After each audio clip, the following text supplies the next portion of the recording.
Okay, binanatan po ni Rowena Guanzon ito si Erwin Tulfo. Ang daldal ng mga Tulfo ngayon 'no. Napahiya po kasi sila, eh. 'Di ba habang ang tagal po nila nananahimik, hinahanap natin kung kailan sila magsasalita, 'di ba? 'Wag po nating kalimutang mag-likes. 1,300 tayo, 495. 'Di ba sinasabi natin, gusto niyo ba magsalita yung mga Tulfo? Magdala kayo ng nag-aaway na mag-asawa sa Senado. Nung nagsalita naman araw-araw. Nagsalita ka, Erwin Tulfo, wala na si Bato sa Senado.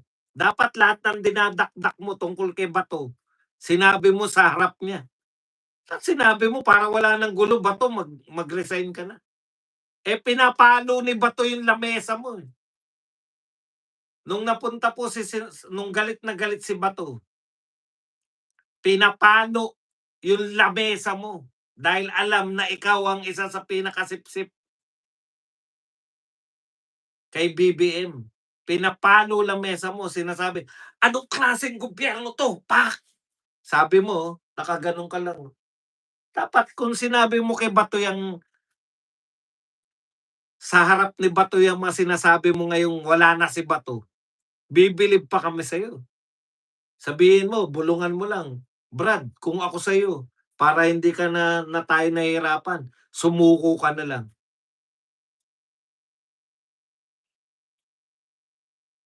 Ang galing yung magsalita ng ano 'no, ng sumuko na lang.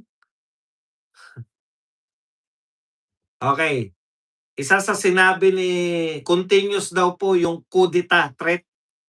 Sabi ni Tulfo ito, tuloy-tuloy ang usapan ng kudeta sa Senado dahil 12-11. Ito po sabi ni Tulfo, ni Erwin 'to, Erwin. 12-11 naman ang bilang ng majority sa minority. Isa lang ang kailangan nila at sila na ang new majority. Oh, new majority kayo pero hindi ibig sabihin na mapapalitan ng Senado 'pag may isang bumaliktad. Dapat dalawa. Ano sabi sa'yo ni Rowena Guanzon? Magbasa ka nga ng rules nyo diyan. 13 pa din ang kailangan na bilang. Sa botohan lang kayo mananalo yung ano, 'di ba? 12-11. Pero si Cayetano pa rin pa ang presidente kung hindi kay 13. Alam, paulit-ulit na kami ritong mga taga-social media. 13 ang kinakailangan. Yung senador, 12 lang daw, pwede na. Nak ng tinapay. Okay. Lahat ng ginawa ni Aplaska approve ni Senator Alan Cayetano. Ano po bang ginawa ni Aplaska na kakaiba? Eto sabi yan ni Auntie Claire, lahat daw po ng ginawa ni Aplaska approve ni Cayetano. Ang tanong ko, may masama po bang ginawa si Aplaca? Ilan po ang namatay? Ilan po ang sugatan? Zero. Zero namatay, zero sugatan.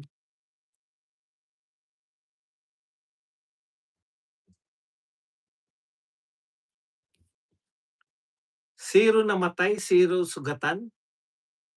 Tapos, baka may nabugbog. Ilan po nabugbog sa NBI? Wala rin. Sa ano po, sa media baka may nabugbog. Wala rin.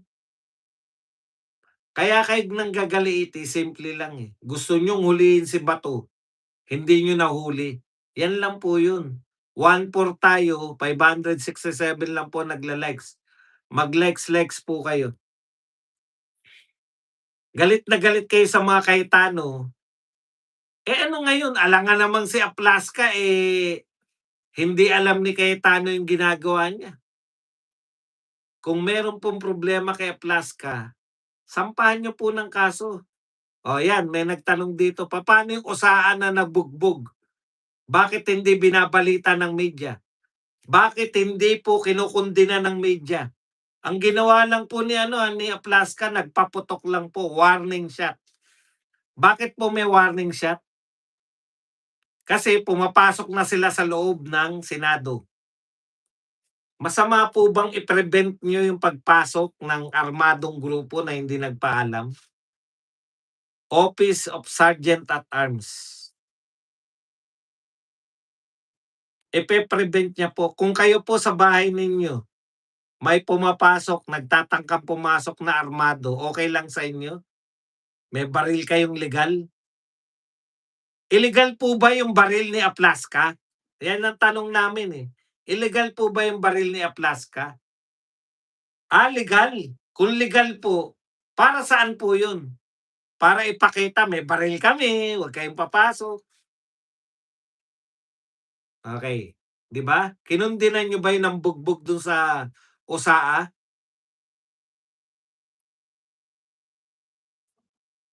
Bugbog talaga mga Cayetano, pati po si Pia Cayetano na naiyak na sa galit.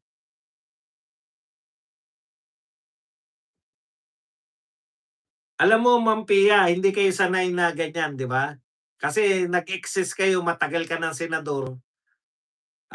Hindi naman kayo talaga yung mga main actor, eh, na ano. Welcome po sa pagkampi sa mga Duterte, 'yan po mangyayari sa inyo. Walang humpay na atake. Kaya magsanay na po kayong maging matatag. Kasi alam ko yung emosyon niyo, eh. Durog na durog kayo dahil hindi naman kayo sanay na binabanatan. Wala pa po sa pamilya niyo yung nakakulong po sa labas. Tignan niyo po yung mga Duterte, gumaya po kayo sa mga Duterte. Ma'am Pia, sana ito lang pakiusap ko sa'yo. Nagpakita ka ng emosyon na ikaw ay galit, na napaiyak ka nga sa galit. Wala po wala po sa kanila 'yan. Tignan niyo ang ginawa. Ginamit pa yung pag-iyak niyo para kayo banatan. Malulupit po yang mga 'yan.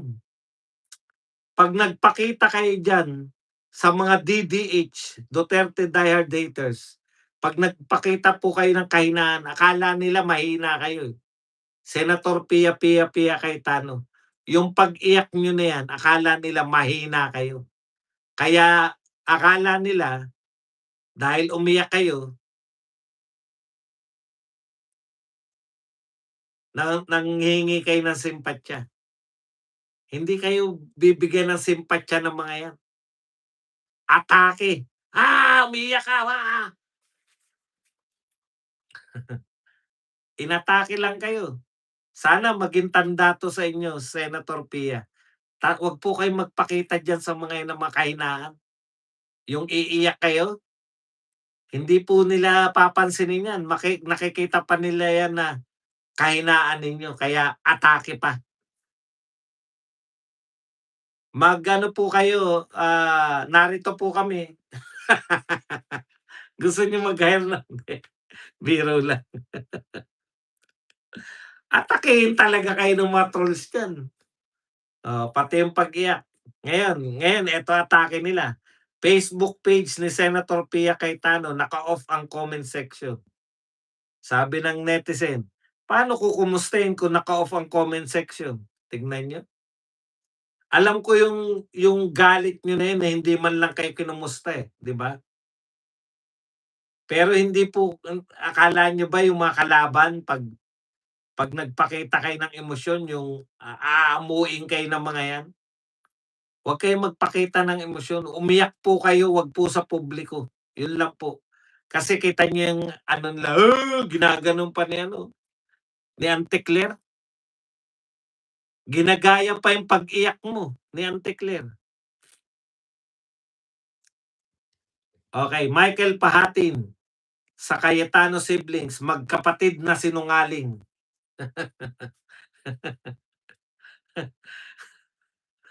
Michael Pahatin, bakit ka nga natanggal sa Channel 7? Channel 7 'to, 'di ba?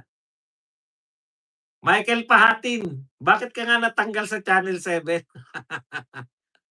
Ilabas niyo nga yung ano nito, yung video nito na yung, narito po tayo sa nag-aaway, may nag-aaway po dito para mang-away, sabi nila. Okey ka na ba Parad? Ha? Normal naman, normal. Wala ka na sa Channel 7, bakit?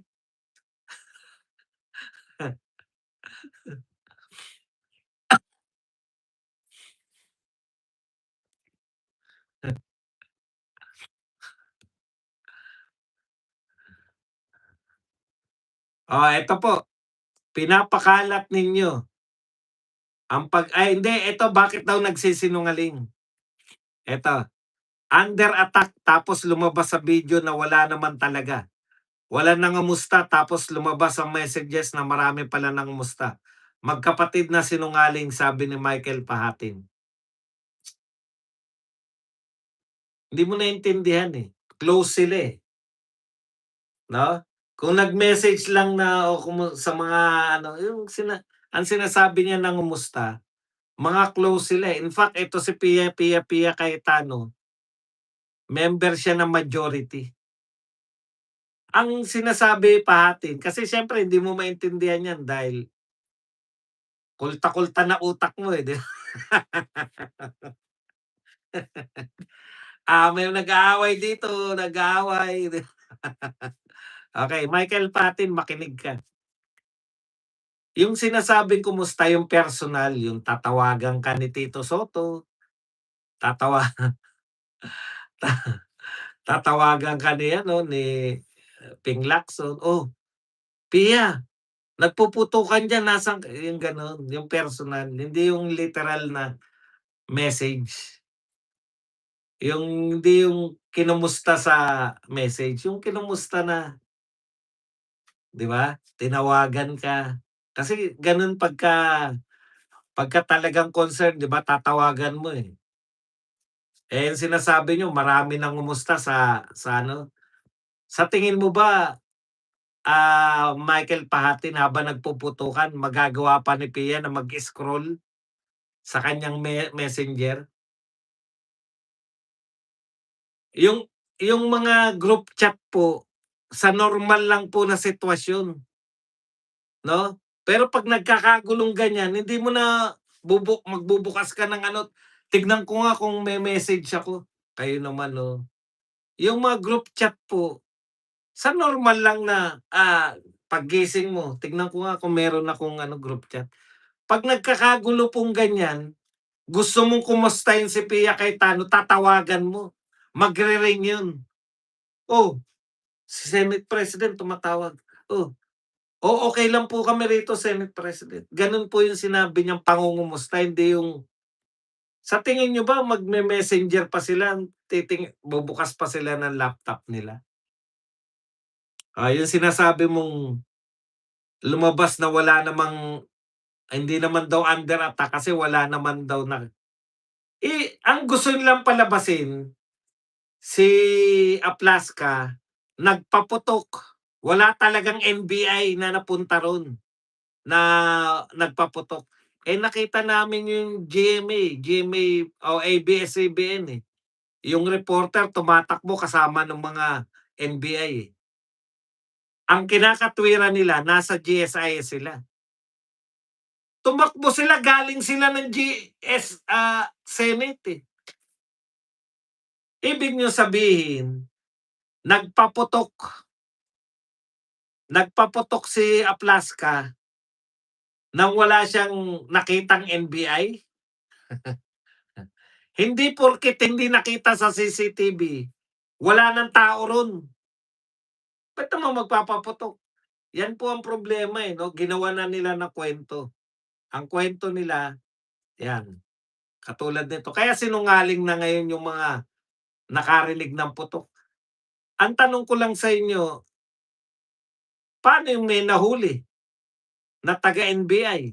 Dininay na ba ng NBI na hindi nila kasama yon? Nahuling may parapintes, nagparapintes, nahuling nagpaputok. May katwiran na ba kung bakit siya nagpaputok? Sinabi ba ni Aplaska na pinutukan sila muna bago siya nagpaputok? Sabi niya nagbigay siya ng warning shot. Siya na una nagpaputok, warning. Nung pinutukan sila, pinutukan niya na ng pinutukan. Anong kasinungalingan dun? Okey sana kung wala nahuling NBI na hindi nagpaputok.